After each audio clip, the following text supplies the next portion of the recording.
Assalamualaikum warahmatullahi wabarakatuh.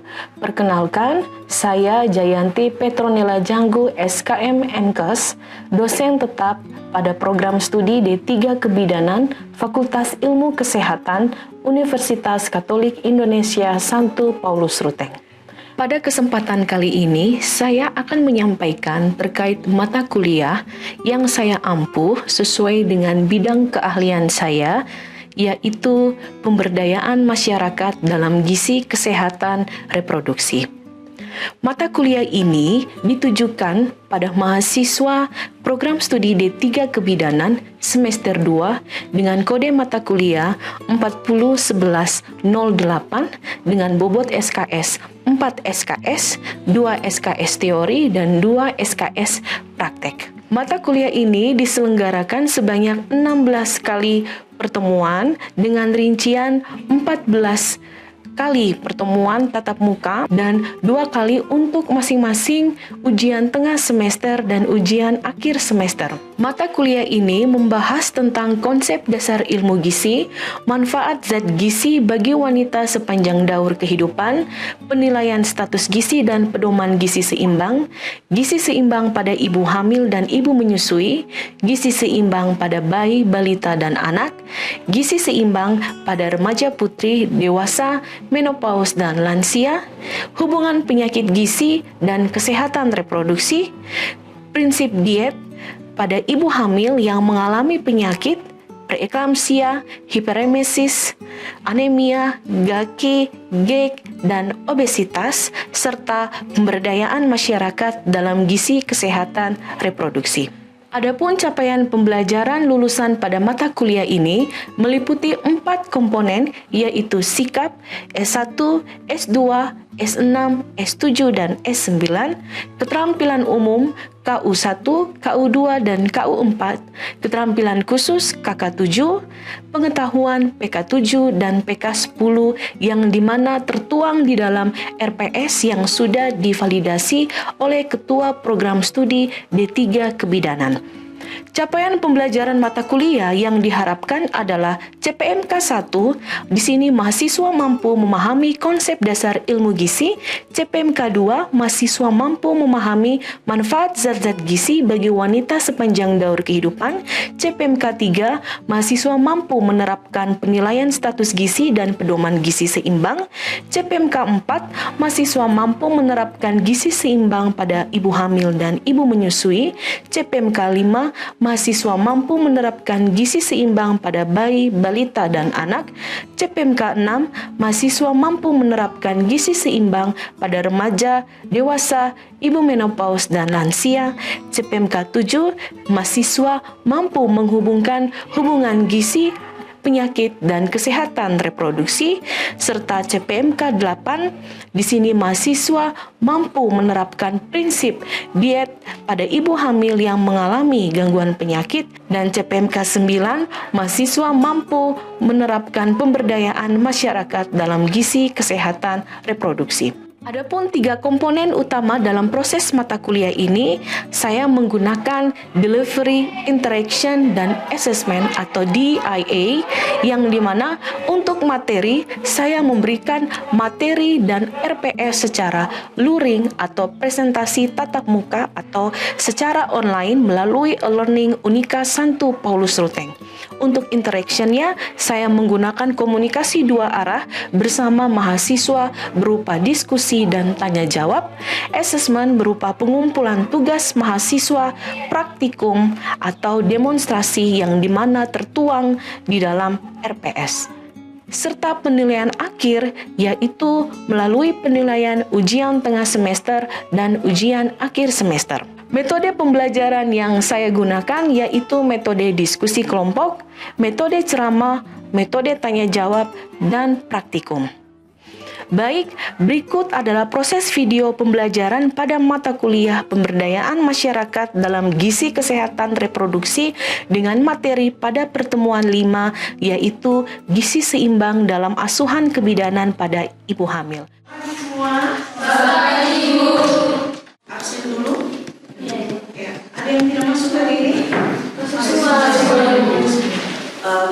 masuk dalam pertemuan kelima pada mata kuliah pemberdayaan masyarakat, gizi, kesehatan, reproduksi. Jadi kita masuk ke pertemuan kelima ya dengan gizi seimbang dalam asuhan kebidanan pada ibu hamil. Sebelum ibu masuk ke materi ini ya, minggu lalu kita kan pertemuan keempat ya tentang penilaian status gizi dan pedoman gizi seimbang. Jadi sebelum masuk ke gizi seimbang dalam asuhan kebidanan pada ibu hamil, ibu mau flashback sedikit ya terkait pertemuan kita minggu lalu ya tentang pedoman gizi seimbang. Ya, pedoman gizi seimbang. Apakah masih ada yang ingat 4 pilar pedoman gizi seimbang itu apa saja? Ya, silakan Kakak Cynthia. Pertama Ibu mengonsumsi makanan yang beragam. Oke, mengonsumsi makanan yang beragam. Yang kedua menerapkan perilaku hidup bersih dan sehat. Menerapkan perilaku hidup bersih dan sehat. Yang ketiga melakukan aktivitas fisik. Oke. Dan yang keempat mengontrol berat badan yang mampu. Iya, terima kasih, betul sekali. Sekarang kita masuk ke pertemuan kelima tentang gizi seimbang dalam asuhan kebidanan pada ibu hamil ya. Ini adalah outline kita pada pertemuan hari ini. Yang pertama adalah apa yang dimaksudkan dengan kehamilan, apa yang terjadi di dalam tubuh ketika kehamilan itu berlangsung, bagaimana cara memenuhi kebutuhan gizi selama kehamilan untuk mengoptimalkan tumbuh kembang janin, dan masalah gizi pada ibu hamil itu apa saja masalahnya serta bagaimana pencegahannya, dan isi piringku pada ibu hamil serta pendidikan kesehatan gizi pada ibu hamil. Ini khususnya bagaimana peran bidan ya dalam melakukan pendidikan kesehatan gizi. Ya, capaian pembelajaran ya. Jadi pada mata kuliah ini pada pertemuan hari ini capaian pembelajarannya di sini adalah setelah mengikuti perkuliahan di sini diharapkan mahasiswa mampu menerapkan penata laksanaan gizi seimbang pada ibu hamil ya. Oke, yang pertama ini ya, apa itu kehamilan? Ya, kehamilan pasti kalian semua sudah tahu ya apa definisi dari kehamilan. Jadi kehamilan konsepnya itu adalah salah satu proses alami yang diawali dengan pertemuan antara sel sperma dan juga sel telur ya, di mana ketika terjadinya pertemuan itu nanti akan terbentuknya suatu pembuahan atau konsepsi ya. Jadi konsepsi itu pembuahan dan terjadi terbentuknya zigot ya. Zigot, setelah zigot nanti seiring berjalannya waktu dari minggu ke minggu, dari zigot akan menjadi embrio ya, dari embrio menjadi janin, dari janin akan menjadi bayi yang siap untuk dilahirkan ya. Ini definisi umum ini kehamilan, jadi kalian semua harus tahu ya. Rentang waktu kehamilan ya, kehamilan itu rentang waktunya itu berlangsung selama 38 sampai dengan 40 minggu ya. Ini umum ya, dan dihitung dari hari pertama periode haid pertama, periode haid terakhir ya, HPHT ya. Sedangkan bayi yang lahir usia di 38-40 minggu itu disebut sebagai bayi yang lahir cukup bulan ya. Kalau di bawah 37 minggu sebagai bayi prematur. Jadi kegagalan tumbuh kembang janin ini sangat beresiko pada kehamilan trimester pertama. Jadi tidak heran makanya ibu hamil ini harus betul-betul menjaga baik kehamilannya pada trimester 1 ya. Takutnya akan terjadi hal-hal yang tidak diinginkan ya, seperti bayi cacat atau kecacatan ya, atau keguguran ya. Ini juga mesti harus hati-hati ibu hamilnya pada saat TM1 ya. Jadi pada saat TM1 apa yang dibutuhkan di sini, dibutuhkan ini adalah gizi.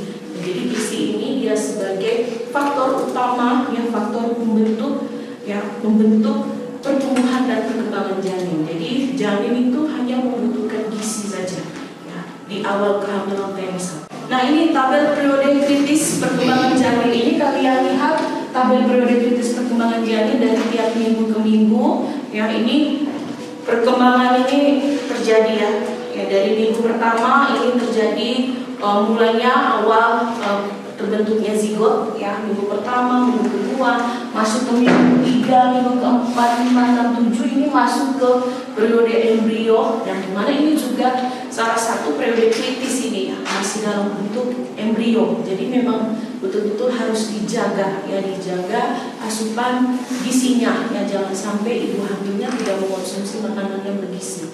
Ya, embrio. Nah ini pada kamu lihat ini tiap minggu ketiga ini sudah mulai terbentuknya sistem saraf pusat ya. Ada jantung sudah mulai terbentuk minggu ketiga, minggu keempat, 5, 6, 7 sudah mulai ya terbentuknya mata, jantung, ya tangan, kaki, ya panca indera semuanya sudah mulai terbentuk ya meskipun belum terbentuk sempurna tetapi sudah mulai awal terbentuknya panca indera itu sudah mulai pada TM1 ya pada masa periode embrio ya. Masuk ke periode embrio selanjutnya ke periode fetus ya ini adalah periode yang memang bayi yang siap untuk dilahirkan ini masuk ke TM2 ya, TM2 yang ini bayi dari minggu ke-14 sampai dengan minggu ke-40 ya. Ini juga yang dibutuhkan di sini adalah gizi ya. Di sini juga sudah mulai terbentuk sistem saraf pusatnya ya, otak sudah mulai terbentuk sempurna ya, terus dari jantung ya ini juga sudah mulai terbentuk ya, paru-paru, pokoknya organ-organ besar juga sudah mulai terbentuk ya. Nah, ini dibutuhkan adalah gizi yang pastinya pada TM1 dampaknya itu pada ketidakcukupan gizi. Ya, ibu hamil yang kurang gizi ini dampaknya pasti ya ibu hamil ya dia pasti akan kurang gizi ya. Ya jadi dampak kurang gizi pada ibu hamil pada TM1 dampaknya itu ya pada bisa berdampak pada janin ya, terus juga berdampak pada ibu hamil.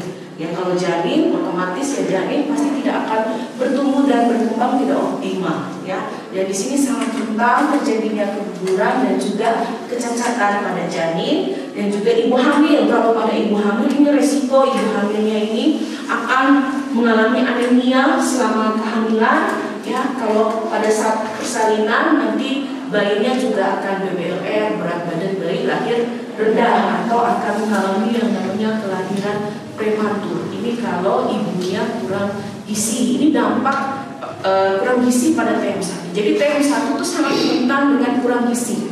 Ya, kenapa? Karena itu tadi ya awal kehamilan ini ibu hamil ini ya dia masih merasakan yang namanya mual muntah ya, morning sickness. Jadi mereka itu sangat tidak ada nafsu makan ya. Kalau makan sedikit mual muntah ini juga akan mempengaruhi asupan gizi ibu hamil ya. Ibu hamil akan ya berdampaknya pada kurang gizi.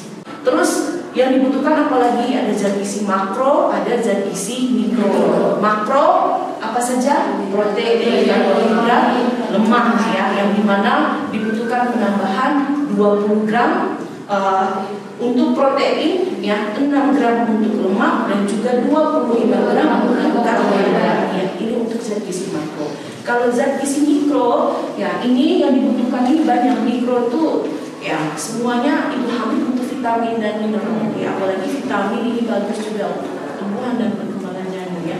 Vitamin lengkap, vitamin A, D, E dan K, vitamin B kompleks itu juga dibutuhkan oleh ibu hamil ya. Mineral, yodium, zinc, fosfor itu juga dibutuhkan oleh ibu hamil selama TM1. Nah ini adalah salah satu contoh gizi seimbang ya, menu piringku ya, menu untuk ibu hamil. Jadi dia ibu hamil itu dia makannya 5 kali ya, 3 kali makan utama dan 2 kali makan siang ya, makan pagi ya, makan siang, makan malam, selingannya juga demikian ya, 2 kali. Beda kalau ibu menyusui. Kalau ibu menyusui itu dia 6 kali, 3 kali makan utama dan 3 kali makan selingan ya. Jadi ibu menyusui itu lebih banyak kebutuhan kalorinya dibandingkan dengan ibu hamil ya.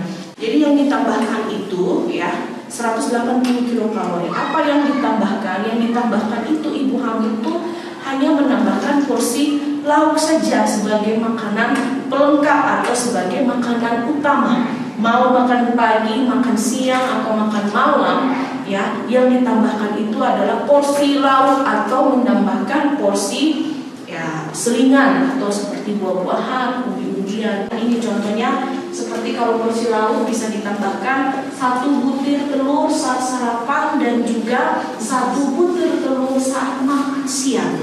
Ya itu yang ditambahkan ya. Atau yang ditambahkan itu atau 4 potong tahu saat makan malam ya.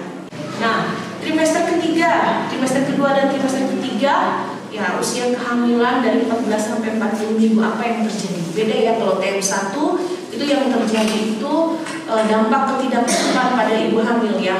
Ini ibu hamil sangat rentan dengan kurang gizi ya ini. Periode kritis kehamilan juga sering terjadi pada TM1 ya. Ini muasal ya terjadinya pembentukan organ janin itu mulai pada TM1. Kalau TM2 dan TM3 di sini sudah 90% penyempurnaan organ janin itu sudah terjadi pada periode ini ya. Tanda-tanda vital sudah ada ya, paru-paru sudah bekerja dengan baik, jantung, ginjal ya, otak sudah terbentuk sempurna ya, sekitar 60% ya selama kehamilan. Ini pada usia kehamilan 6 bulan ya. Terus lagi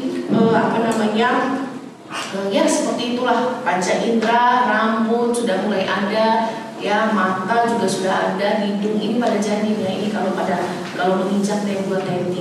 Dan tentunya di sini ibu hamil, khusus ibu hamil otomatis ya morning sickness pada TM1 itu sudah tidak ada lagi ya. Jadi pada TM2 tuh morning sicknessnya tidak ada. Jadi kondisi nafsu makan ibu itu sudah mulai meningkat ya, karena hormon HCG ya dari kehamilan tiap minggu ya, ini dia akan seiring berjalannya waktu hormon HCG itu akan menurun ya. Jadi hormon HCG-nya menurun sehingga mempengaruhi ya ibu hamilnya ya, dia ini nafsu makannya juga semakin meningkat. Tentunya ini juga harus diwaspadai. Kalau ibu hamil nafsu makannya sudah kembali seperti normal dan sudah meningkat, ini akan berdampak sekali. TM2 dan TM3 berdampak pada kelebihan gizi. Kalau TM1 pada dampaknya akan kekurangan gizi ya. Kalau TM2 TM3 dampaknya kelebihan gizi. Nah, ini apa dampak kelebihan gizi pada TM2 dan TM3? Tentunya ini berat badan janin itu tidak sesuai dengan usia kehamilan. Ini harus diwaspadai ya. Maksudnya UK-nya hanya 20-an tetapi berat badannya sudah seperti yang UK 30 ya. Ini harus diwaspadai, takutnya nanti bayinya lari besar ya. Terus lagi kenaikan berat badan ibu yang berlebihan juga. Ini juga ibu-ibu yang ibu hamil yang dia BB-nya naiknya berlebihan, ini juga akan mengakibatkan obesitas ya.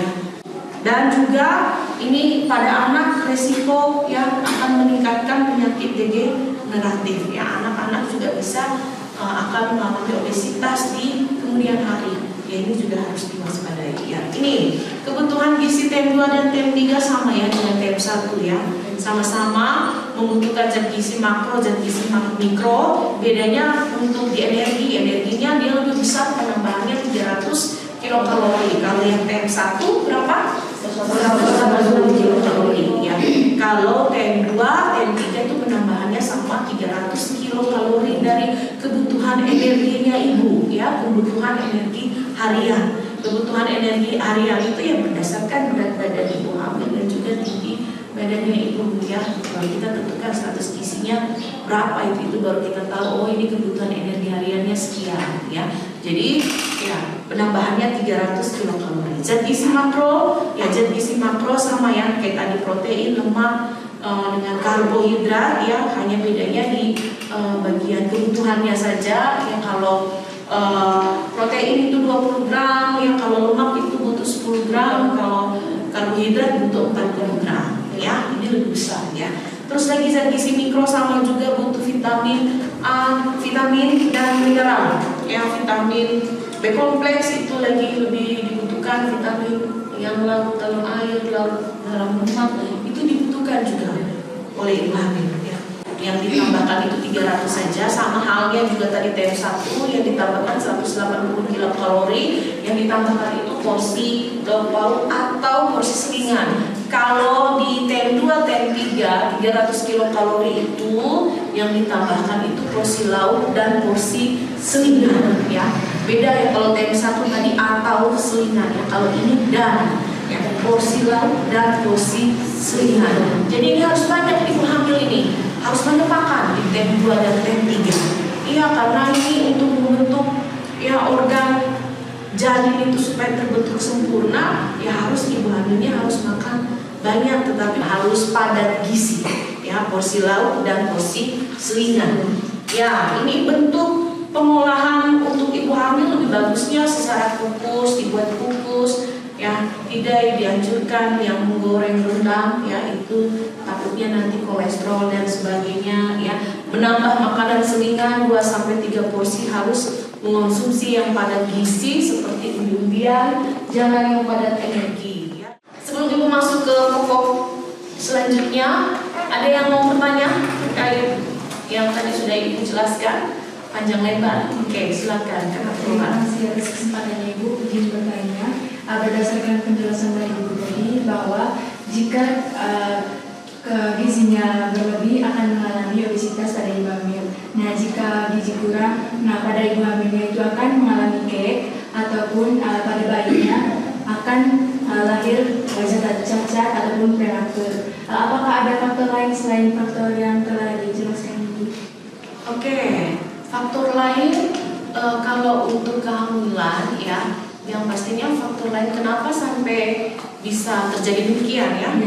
Ya, faktor lainnya tentu bisa karena genetik atau mungkin ibunya memiliki riwayat penyakit juga. Itu juga bisa, misalnya ibunya punya riwayat hipertensi, ya, ibunya memiliki riwayat hipertensi, itu bahaya itu, ya. Atau selama hamil ibunya dia tiba-tiba tensinya 180/100, ini bahaya, ini bisa berdampak pada ibu hamil dan juga janin. Bisa saja ibu hamilnya dia kelahirannya dia prematur atau janinnya tiba-tiba, ya, itu tadi, ya, bisa saja itu tadi. Orang kalau kelahiran prematur itu kan lahirnya tidak cukup bulan, ya, mau tidak mau ya kita harus selamatkan ibu hamil dan juga si bayinya, ya. Jadi bukan hanya saja gizi, ya, bukan hanya faktor gizi yang menentukan terjadi halnya demikian, ya, tetapi riwayat ibu juga, ya, riwayat penyakit ibu, ya, apalagi ibu yang punya diabetes, ibu yang punya hipertensi, itu juga bisa mengakibatkan terjadinya kelahiran prematur pada bayi atau kecacatan pada bayi, ya. Atau infeksi. Kalau ibu hamilnya mengalami infeksi seperti ISK, ya, kalau ibu hamilnya ya infeksi saluran kecil ini juga, ya. Tapi faktor yang paling utama tuh di ibu. Masalah gizi pada ibu hamil ini ada 3, ya, ada kek, anemia, dan ada gagi. Kek itu kurang anemia, kurang apa? Anemia, kurang kesadaran dalam, gagi, gangguan akibat kurang imun. Nah, ini kalau kek sendiri, ada yang tahu kek, pengertian kek itu apa? Ya, kek itu keadaan mana ibu kekurangan makanan yang berlangsung selama tahun. Iya, kek, ya, jadi si ibu hamilnya ini kurang gizi sudah lama dia yang menanggung. Ya, jadi kek itu mulai dari dia dulu zaman dia jadi anak-anak, yang masih anak-anak, dia sering sakit-sakitan atau tidak, ya, terus lagi pada saat dia remaja putri dia kek atau tidak, terus lagi pada saat dia hamil dia kek atau tidak, jadi dia menanggung, ya. Jadi bukan istilahnya akut, ya, kek itu, ya. Jadi kek itu dia sifatnya menanggung. Nah, ini menurut Riskesdas 2018 itu, ya, kek itu pada ibu hamil menurut usia, ya, ini yang paling banyak itu usia 15 sampai 29 tahun, 33,5%, usia reproduktif 12,3%, yang lebih dari 35 tahun itu 8,5%, ya. Jadi salah satu faktor kek ini banyak, ya, faktor langsung dan tidak langsung. Kalau faktor langsungnya, ya, salah satunya karena asupan makanan dan juga infeksi. Kalau tidak langsung banyak, ya, tidak pendidikan, pekerjaan, pendapatan, ya, terus lagi paritas, ya, jarak kehamilan terlalu dekat, ya, itu juga bisa mengakibatkan terjadinya kek pada ibu hamil, ya. Untuk mengetahui tanda kek itu dilihat dari pengukuran lingkar lengan atas, ya.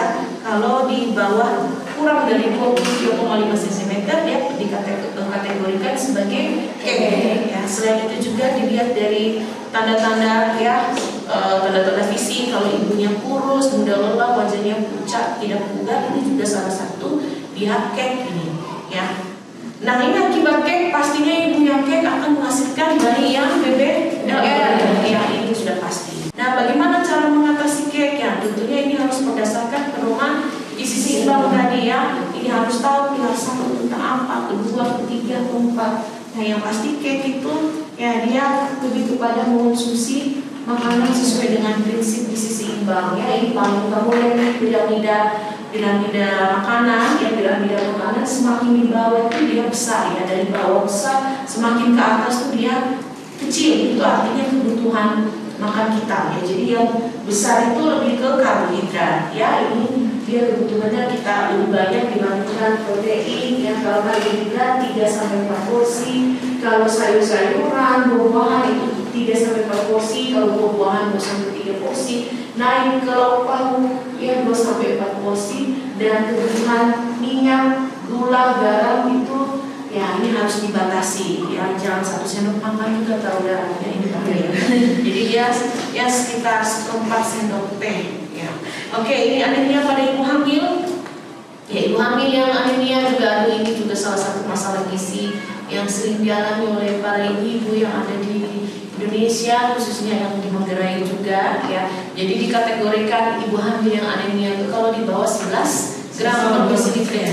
Ini kategori ibu hamil yang anemia ya. Ini menurut Riskesdas 2018 ibu hamil yang mengalami anemia ini prevalensinya 37,1%. Ini dari Riskesdas 2013 dia mengalami peningkatan menjadi 48,9%. Ini Riskesdas tahun 2018. Penyebab utama anemia itu sama saja dengan kek ya, karena kurangnya mengonsumsi makanan yang bergizi, salah satunya zat besi ya. Ini yang anemia, terus lagi salah satunya juga karena kurang mengonsumsi tablet tambah darah selama hamil ya. Terus pendidikan, pekerjaan juga salah satu faktor yang mempengaruhi yang terjadinya anemia ya. Ini kalau ibu hamilnya anemia tentunya dia akan berdampak pada kelahirannya, akan kelahiran prematur, BBLR juga pada bayinya, patus lama, dan juga bisa menyebabkan perdarahan serta shock. Yang mencegah anemia tentunya dengan mengonsumsi makanan yang mengandung zat besi atau asam folat dan ya penambahan TTD tablet tambah darah selama kehamilan ya, 90 tablet tambah darah, ada brokoli, bayam, kacang hijau, alpukat, hati ayam, dan juga daging sapi. Nah, ini dampak gaki, ini pembesaran gondok, ini sudah tahu gondok itu yang bagaimana, abortus dan juga kretinisme pada bayi. Cara mencegah gaki itu ya dengan ini, dengan fortifikasi. Bagaimana cara menyusun menu ibu hamil? Tentunya cara menyusun menu ibu hamil itu tentunya harus berpedoman pada gizi seimbang yang sesuai dengan isi piringku. Isi piringku, contoh menu isi piringku pada ibu hamil ini dia seperti ini ya. Sajian sekali makan, ada nasi merah, tuna, pedas asam manis ya. Terus lagi tahu goreng, sayur sop, dan buah mangga. Ini salah satu contoh menu isi piringku ibu hamil ya. Oke, yang berikut tentang pendidikan kesehatan gizi pada ibu hamil. Tentunya ini apa yang harus dilakukan oleh seorang bidan ya. Tentunya bidan ini harus tahu ya, harus bisa melakukan pendidikan kesehatan gizi ya. Pendidikan kesehatan gizi itu meliputi observasi. Kalian bidan harus melakukan pemantauan status gizi, dilihat dari pertumbuhan perkembangan di buku KIA ya. Tahu buku KIA? Pernah lihat buku KIA?